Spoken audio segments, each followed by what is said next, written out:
Hi guys, I'm Terry Bobby from Levels Above the Rest. Today I'm with Montel Agyemang and I'm with Christian Owusu. Montel, Christian, would you like to introduce yourself?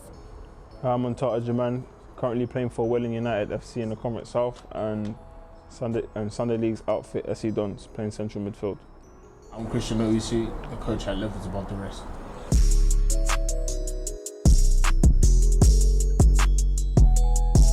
Alright Montel, so we would like to get started by asking you, how did your football journey start? What age did you start? And what age did you first sign for a professional club? I started at a grassroots outfit called Griffin FC. Started at like under 8s to under 9s. During the process, I actually was like done a trial at Arsenal as well. Was there for a bit. So as under 9, yeah? Yeah, under 9, because you know that's when the age. That's when it starts. Yeah. So yeah, I was just playing there for a while. Went on to play for a team called Bethwyn. Okay. Bethwyn. A few players come out of that kind of grassroots outfit. Yeah. Obviously, just enjoying my youth during playing football. Then I went on trial at Millwall when I was at the age of 12 or 13, and then I was there like on a non-contract basis for a year. Wow. And then they didn't extend my stay for the following year. So then after that, I then went on to Leighton Orient. Okay. So doing a schoolboy from 14 14 till 16, and then went on to doing a scholarship in another year. Oh wow, oh wicked. Yeah. So how was your time at Orion?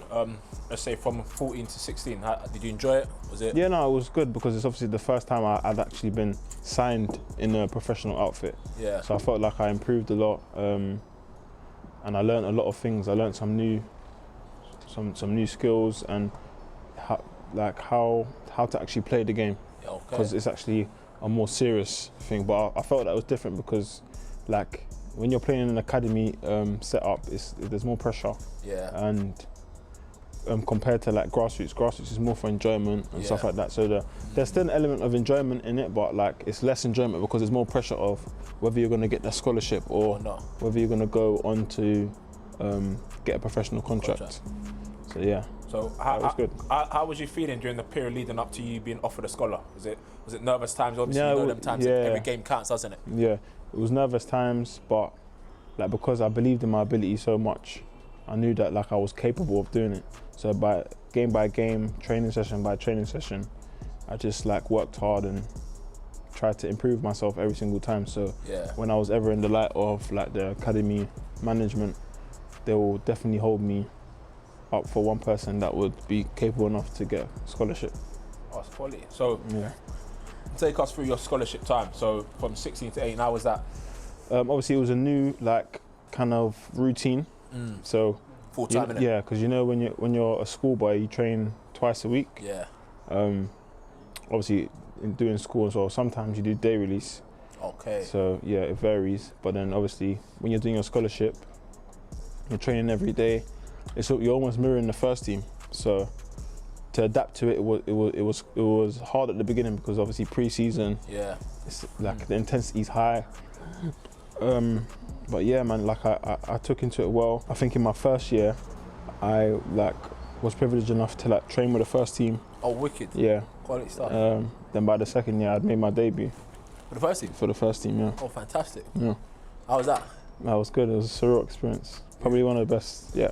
Who was it against? You remember? Yeovil, away at Yeovil. Wow. Away at Yeovil, yeah, we won 3-0 as well. Yeah, it was good, man. Good memories. And then what happened after that? So after your scholar, what was the deal? So after the 2-year scholarship, it was obviously a decision for a professional contract. But we all got offered third-year scholars. Oh, okay. Everyone.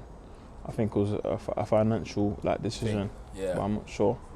Then done that year, but I feel like that year was, I wouldn't say wasteful, but because obviously I wasn't in the light of with a professional contract, they didn't value me as much. Got ya. So it's like sometimes I'll be training with the youth team and not actually involved with the first team. That's why I went on loan to Grays. Okay. Athletic, yeah, that was one of my. So you got some actual men's football. Yeah, in the Rhineland Prem. But I feel like I took it for granted because I wanted to be playing after like making my debut in League One, I felt like I wanted to go there. Like so going right then Orion League One. so going to Ryman Prem, I was thinking like I'm way better than this, but I didn't not realizing that it actually made me improve, like subconsciously in it. But no, obviously I'm grateful for all my experiences. Oh wow, that's quality stuff. Obviously, going from third year scholar to getting down to the youth team, did you feel like you had something to prove? What do you mean? Could I show the gaffer, yeah, I should be in that first team? When I was training with the youth team? Yeah. Yeah, of course. Obviously, it's a bit like demoralising training with the younger age group, because you know that you should be playing at the level that you're meant to be. Yeah. But obviously, I had the attitude and mentality that wherever I'm playing, I wanted to show the coaches that I'm capable enough to be with the first team. So it didn't affect my performance in any way. Obviously, I felt kind of down because I knew where I should be, but I didn't allow it to bring me down to the level that I wouldn't train at the same standard that I should.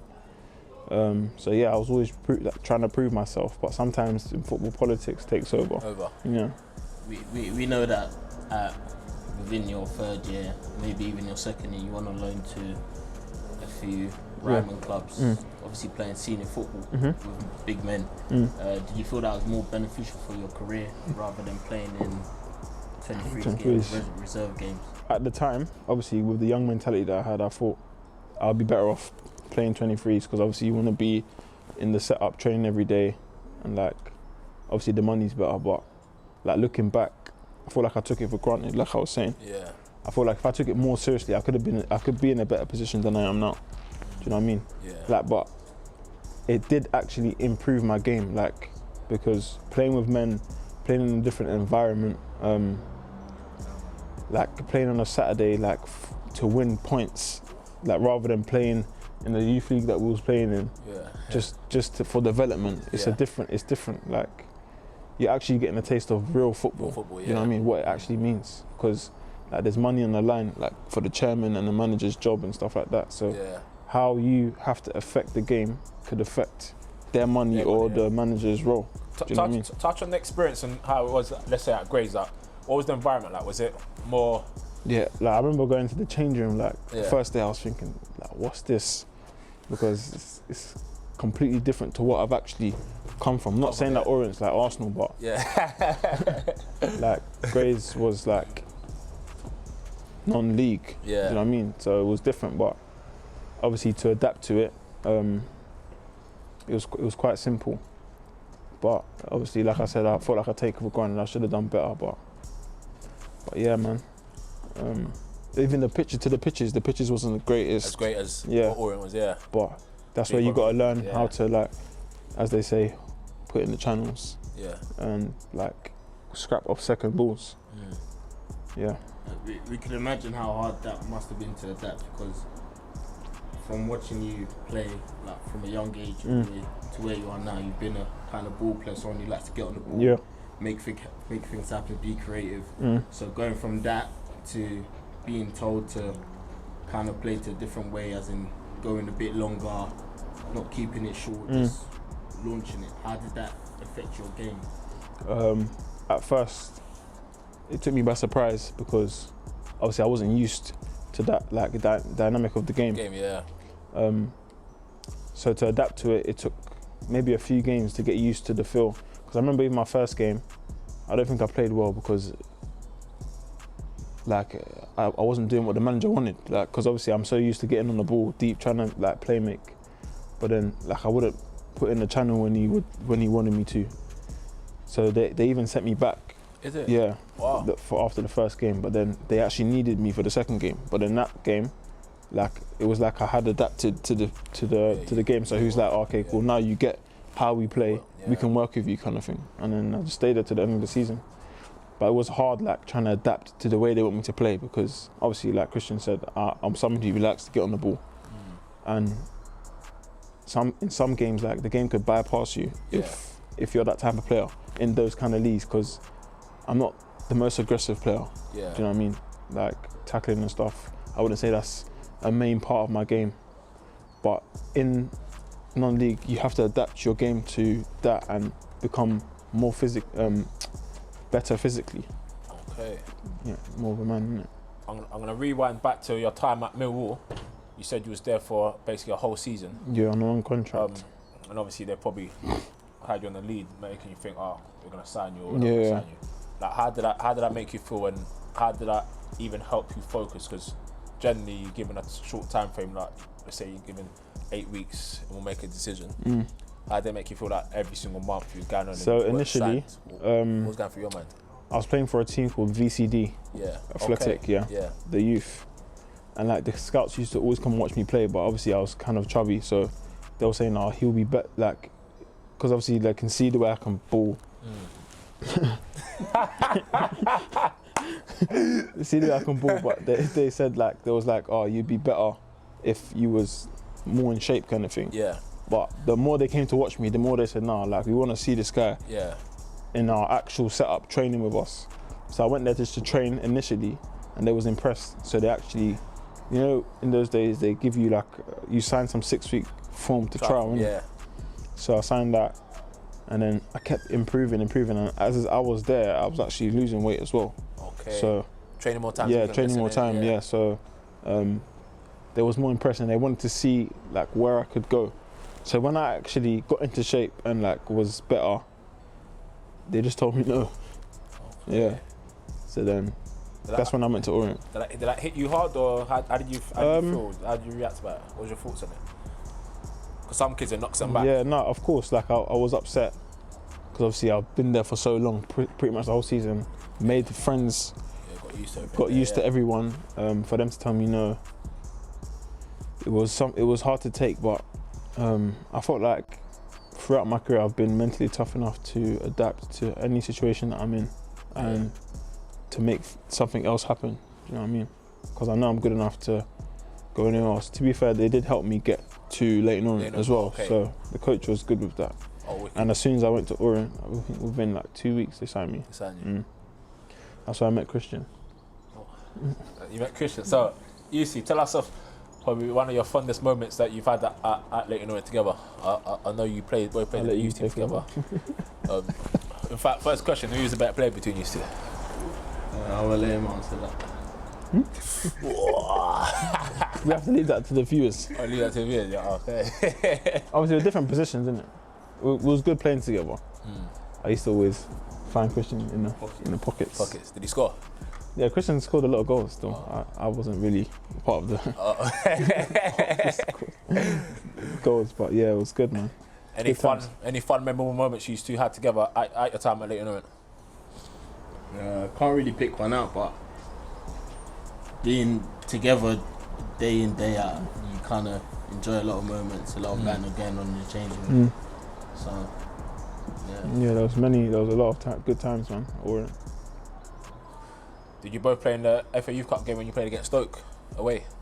Oh yeah, Christian, you was younger, innit? Yeah, I think I was 16.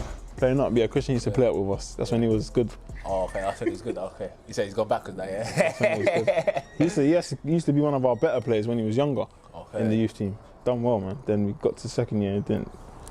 You know what I mean? Getting subbed off in Youth Cup and that. So you mentioned you're at Welling Football Club now. Yeah. Which is something really good and something that a lot of boys nowadays do not want to do by taking a step back by going to play a slightly lower level. How's that going there, and where do you see yourself in the next few years? Well, like my time at Welling has been weird because obviously I joined there like two seasons ago after a trial at Millwall. Yeah. I mean after a trial at QPR, and I played against Welling when I was at QPR, so that's where they wanted me to come in and stuff. It was up and down. Sometimes I'd play, sometimes I'd be on the bench, sometimes not in the squad. It was kind of mixed. That's why I learnt like how to deal with things that I couldn't control. Yeah. Because I wouldn't lie. It affected me because I was trying to control what I couldn't, like beating myself up, thinking like, why am I not playing? But just understanding that the managers just make decisions sometimes that you just have to get on with. And obviously, this season I've been with Welling pretty much the same. Like sometimes I'll play, sometimes I won't. But in terms of like when I'm playing, I'm doing my thing, but it just comes down to like who the manager wants to play. And then when you get to like these levels in non-league, it's about, I wouldn't say it's predominantly about who you know, but it does play a part to it, do you know what I mean? But maybe then that's up to me to prove to the manager that I'm better than like what he has, not just being as good as, because he's going to choose experience over somebody who's young. But I don't even class myself as young because I've got a lot of games in non-league. I mean, I've nearly played 100 games in Conference South. So, wicked, okay. I class myself as somebody that's quite experienced, you know what I mean? So if someone's looking for credibility in non-league, then I'm one of them, to look for. So, yeah, I think it's like a well-watched league, and I'm in good stead to like try and push on maybe a league higher or 2 leagues higher. Just it's about like if my face fits another team's criteria, and I'm being consistent in games as well, and stats does matter as well. So what's your stats at this season? You got yourself in the score sheet? No goals this season. No goals this season. But the previous season I scored 12. Okay. Yeah. The season before last, when I was at East Forest. But yeah, that's what I'm saying. Like it's not like it's been, but like I would say like different reasons why it's been a mumbled season, because obviously there was times where I was not, like I was low, I wasn't really myself, lost confidence and stuff like that. So that can play a bigger part in your development in your career. So when you're saying you're playing centre mid, is it like a 10 roll, 8, 6, 4? Are you flexy right the way through? I'll just say I'm neutral, but like I like to make from deep. Okay. Yeah. So I wouldn't class myself as a 10, but I wouldn't class myself as like a holding midfielder either, because my main attribute is not being aggressive. Maybe that's the part I need to work on, but I like to make from deeper. What footballer best resembles you? I like to say Thiago Alcantara. Okay. Yeah. You agree with that, Christian? You got something to say about that? Yeah, he's not wrong. You're not wrong? It's the first time I see you hear you agree with something about you, Montel. Okay. You mentioned QPR. So how did that come back? Was that after Leighton Orient? That was after East Forest. So after the season at East Forest, I joined Woolston.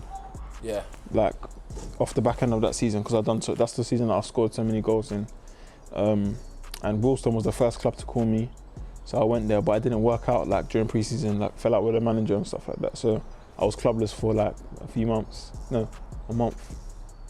And then one of the lads that played for QPR, Aburi Eze, one of my friends, he like brought me, said that he can bring me in to QPR for the manager to see me, because I used to play with him all the time at goals and stuff like that. He wanted to help me up. So he brought me down, and then I done really well, to the point where they kept me in there for like 2 months. Wow. Done well, like full-time training, everything. Full-time training, even was like training with the first team. It's very nice. Yeah. But then again, the decision came down to like my age, which I feel like didn't really matter. But what can you do in it? It's the politics in football. But no, it was a good experience. Like to be able to train with the first team, especially them being in the championship, just to like kind of gauge the level that you're at. And what was you training with the first team on a regular basis and stuff? Yeah. Occasionally, because I was a trialist, but because they see what I could do, it was good. Would you say you're fitting in well? Yeah, no, of course. 100%. It was a point where like I actually thought they was gonna sign me, because like I had like numerous conversations with Chris Ramsey. Yeah. Like him asking me like, if you were to sign, like, what would you like to do? Stay in digs or come from home? Like, so it got as deep as that, and they'd always like have meetings with me saying like, no, we really want to sign you in it, but it's your age that we're thinking about. And obviously, I think it's Les Ferdinand that makes the final decision. And at the time, the first team wasn't doing the greatest, so that didn't really help me, because the fans were basically wanting someone to come in with experience, like to sign. If it's anybody that's going to sign, whether it be 21s or, you know what I mean. Like I was even in a newspaper at one stage, like saying that the QPR are trying to sign me. Wow. So it was a weird one when they said that. Like they didn't. Yeah. So that shows the fact that you was able to go QPR, hold your own for 2 months. You know, have extensive conversations with senior people like Chris Ramsey, shows that without that the talent is there, the ability is there. So you can essentially, given another club coming in with the right fit for you, you could, without a shadow of doubt, step in there, can't you? I believe so. Just comes down to how much I want to do it and how I'm gonna apply myself. Am I gonna apply myself in the right way? Yeah. Mentally as well. So how did that hit you? For them saying no? And you feel like you're so close to what? Because I was experienced in the fact that so many people have told me no before. Yeah. It didn't knock me back that much.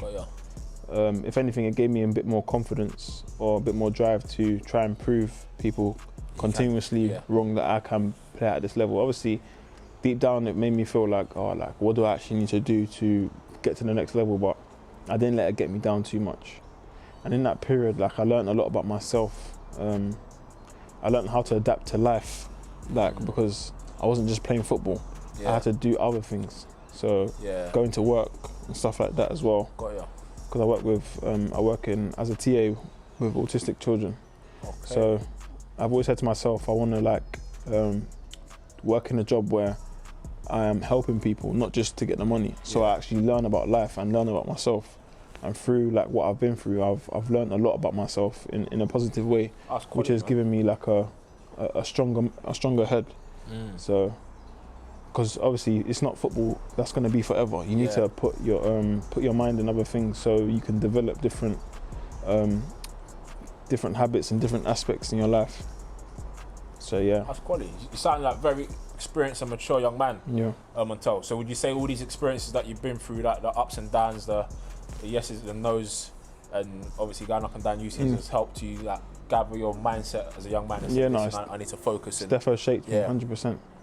And it's important to have good people around you. So friends like Christian that I've met, obviously stayed in contact. So we're always driving and pushing each other to do well. Obviously the company you keep is important. Even going down to your girlfriend, you need to have some people who support you properly. Do you know what I mean? Girlfriends. No, it's true. Everyone around you is important, and obviously, even your parents. I would say, cool. We come from an African background. Yeah. Majority of the dads, they're not really. Other parents, they're not really they don't really want to take their children football. Nah, they don't. They're forcing them to church. I agree with that. But I was blessed enough to have a dad that he took me everywhere. So he took me everywhere to football. That's what I'm saying. I tell you what, I can't tell you the amount of boys that didn't make it football because their dad didn't. That's what I'm saying. No, it's mad. Wanted to go to church. It's crazy. Yeah. Talk us through your experiences, obviously from going from full-time football at Leighton Orient to. Obviously, I think you played for more than Tiptree. Oh yeah, I forgot that. East Thurrock. You've been to a few clubs, yeah. Yeah, obviously you've gone from that full-time environment to part-time. How hard was it to balance that? Obviously, you've got a job, you're working, and you're playing football at the same time. So how hard was it? I would say in terms of the work and the training, you can see why people that are training full-time are sharper and fitter this naturally because they're training every day. You lose a lot of fitness working, and the level of training at the non-league level is nowhere near the professional level. So it's hard to adapt, and it's hard. Your body changes naturally. You will never be as sharp as you can be if you don't have the time to invest in yourself to train. Yeah. Do you know what I mean? So do you do extra bits now? Yeah, I try. Do you know what I mean? I try, but it's still not enough. You got to be playing, and that comes down to you actually playing every week on a Saturday. Because if you're not, then you're not gonna develop the way you should. That's why everybody says, go out and get some games because that's how you're gonna develop. Yeah. And if you're just sitting on the bench every week, there's no development. Especially if you're working and you're not training, your body's just gonna go the other way. Yeah. So I would say that was the hardest thing to come to terms with, is that I'm not training every day. How am I gonna maintain that level that I've been at, and try and juggle it with the lifestyle that I have now. It was hard, but obviously, like I said, the experiences have shaped me, and I'm grateful because I've learned a lot about myself. And going forward, I feel if I do given a chance again, I will never go backwards, and I will have more knowledge in terms of moving forward, with life as well. Like knowing like what you need around you, and what you need to invest your time in. Okay. Yeah. Any can you take us through like any memorable goals you scored at Leighton Orient? Why are you laughing? I didn't score many. I scored about 5. Okay. Was that in your whole scholarship over 2 years? Or? Yeah. He's waiting for that. He's waiting for that. I think my favourite goal was when I was in pre-season playing against QPR. I scored a header, and I don't normally, black boys, they don't really like to head the ball. Yeah. So it was a good goal. Yeah, I'll say that was probably one of the most memorable goals, man. And what would you say was one of your, let's say, proudest moments during your whole footballing time? It could be from grassroots right the way through to your time at Welling. Proudest moments, it has got to be making my debut. For yeah, because it was a time where like everybody wanted to play first team and like, play with. Big playing in League One. Play with. How old was you? 18. Wow. Yeah. Okay. Everybody wanted their name on the back of their shirt, innit? Yeah. So it was an unbelievable moment, man. Who was the manager at the time? Fabio Liverani, who was an Italian manager. Yeah, that was when the whole palaver was going on. Yeah. But he actually liked me, so he wanted to develop me. And in my time there, I was improving under him. But then obviously he got sacked. So you reckon if he stayed? If he stayed, 100%. Okay. Because he really liked me. Like he always liked me. He always talked to me. Always called me into his office, telling me what he wants me to do, like how he wants me to improve. Because he used to play as well, and he used to tell me that I remind him of him. Wow. Okay. So yeah. When you have a coach like that, obviously putting their hands around your shoulder, telling you what to improve on, does that give you like? Yeah, it boosts your confidence. Because like some players are like that. Some players need a manager to put their hand around them and tell them like, look, you're the best. I believe that's how Ebere improved so much, because he had a manager that wanted him to do so well. Do you know what I mean? Because his ability is undoubtable, but like he needed somebody to tell him, look, listen, like you're the best in our team. Like show me. Like I'm here to support you. And if you, as a player, if you feel like you don't have the support from the manager, then where's your confidence going to come from? You're always going to play like you're stepping on eggshells, like you're playing as if you're on trial. As if you're on trial. Do you know what I mean? When you got players that, when they have the support from their manager, they're playing like unbelievably well because they've got the confidence. So yeah, man. You've seen that you've invested in yourself, Montel. You've got your own brand. Yeah, it's something I got coming. What's that? I said it's something that I got coming. Yeah. Soon, yeah. It looks really greasy. Yeah. Christian's rocking a hat, just about fits his head. Big head. When's this coming out? I'd say it was meant to come out before obviously coronavirus started, but I'll say towards the end of the month when everything's a bit settled, then I'll release it. Expensive or affordable? No, it will be. I'll make sure it's affordable. So guys, as you both played for Leighton Orient, I'm just going to ask you one of your funniest moments in your both of your time as scholars. I'll say when we played against Colchester in the Youth Cup, Christian's haircut was atrocious. I don't know what the Bible was thinking. We have to get a picture of that. Oh mate. Is it bad, yeah? It wasn't the best. Was it like Sacho Bob? Had bare oils on the side. Skin fade, bro, on the top. Was there a fade though, or it just started from here. Oh man. It was a funny game because it was a massive game, man. Can't lie, we just didn't turn up. Did you turn up? I put my hand out, I didn't turn up. And I held some stick for it, and I think the funniest thing was Montel didn't turn up either, and on the 89th minute he decided to flick over someone's head. Yeah. I wish skills gave us goals, but it doesn't. Oh man. What was the score at the end of that game? 3-1. We lost 3-1. Oh yeah. First round as well. First round? Oh no. Home or away? Home. Oh. We got grilled the next day. And the Edwards. Oh no. Yeah, we done some 1v1s the next day at training, and Montel decided to turn up. Don't know what he put in his boots that day, but he was causing a havoc. And it's funny because if he'd done that the day before, maybe we go through to the next round. But yeah. Oh, you blaming I'll leave it to the strikers that actually have to score.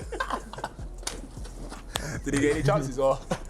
Christian he wasn't there. Christian wasn't on the field. Don't know where he was. Did he play the full game or? No, he came off. It was impossible that he was going to stay on.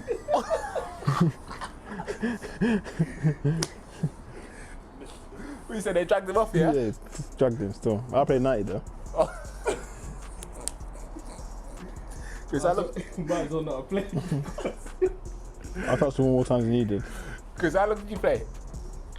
Cheeky 80? 80? No, you didn't. Oh shit. No, you didn't. You come off like 65. Oh no. Yeah, you did. But I'll get up. I'll get up and I'll show you.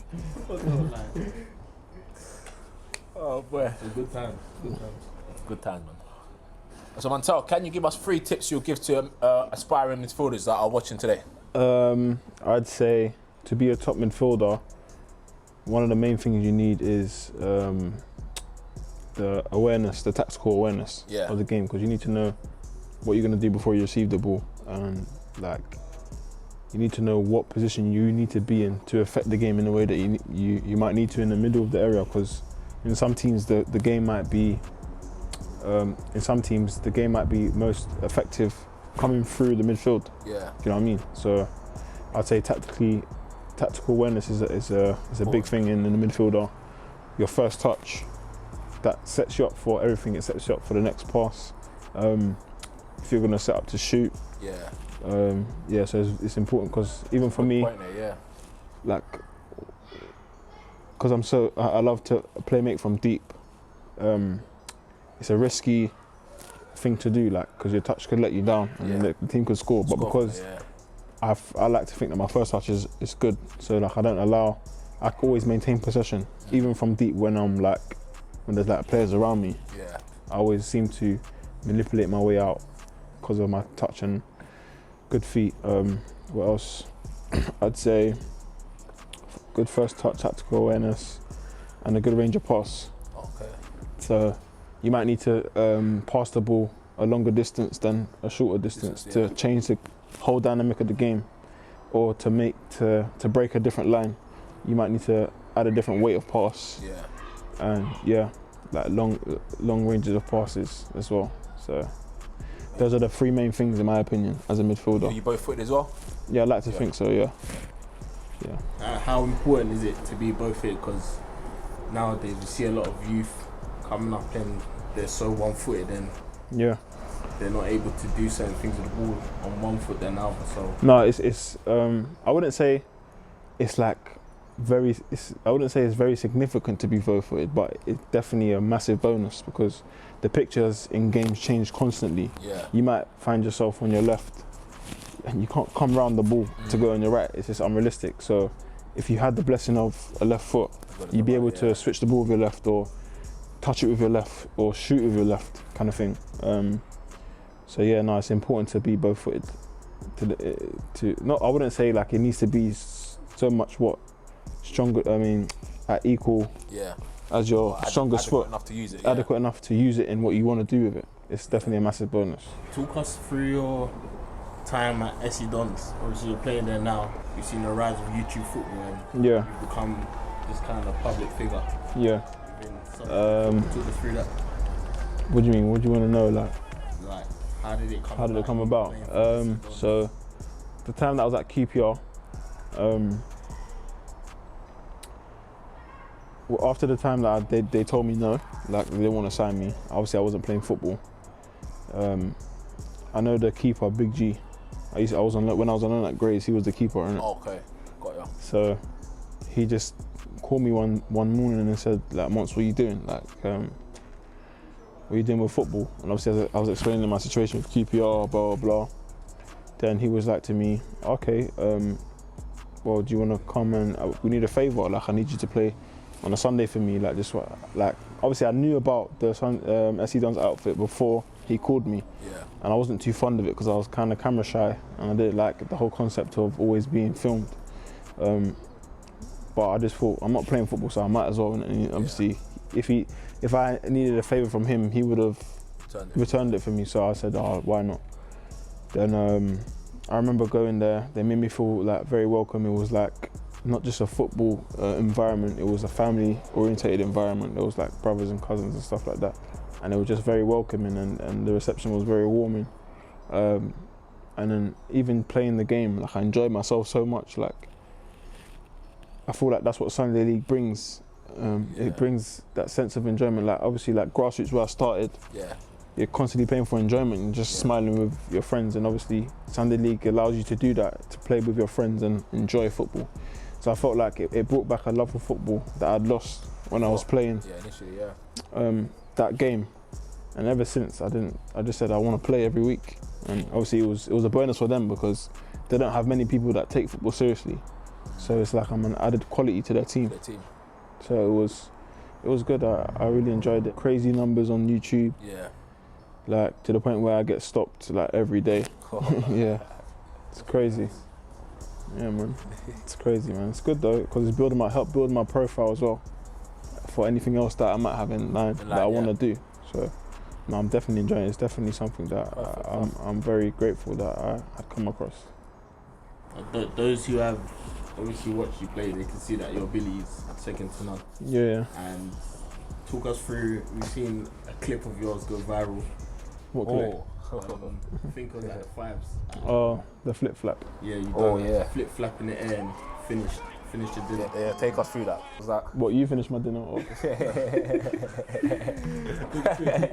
Did you mean to do it? Be honest. Yeah, I would say I didn't mean to do the skill before I done it, but obviously the pass set me up, and then as it happened, I meant to flip flap him, but it just come off. The flip flap went wrong, so I adjusted I improvised and it just come off clean. Okay. So that's a skill that I've been trying like a lot during my time as a footballer, but it just come off like at that moment very clean. So yeah, it was a decent skill. Obviously, it's gone viral. Yeah, man. Well, people trying to imitate it. Yeah. See you can match it. Yeah, that's what I'm saying. Yeah, I'll bring out a challenge soon. Would Christian be able to do it? Do you mean you got that in your locker? I don't think so. After seeing it. It's out of your skill set. Pretty wrong, isn't it? Grade A stuff. Yeah. Montel, listen, thanks for coming on. Yeah. And I hope a lot of the young boys are gonna take in what you've said and take that step of going to play lower league football just to get themselves back up and take on your experience as well that you've been through and try and take that on board and try and better themselves, and hopefully we wish you all the best in the future as well. Yeah. Thanks for having me, man. Thanks, Chris. Thanks, Chris. Cheers. Top man. Top man.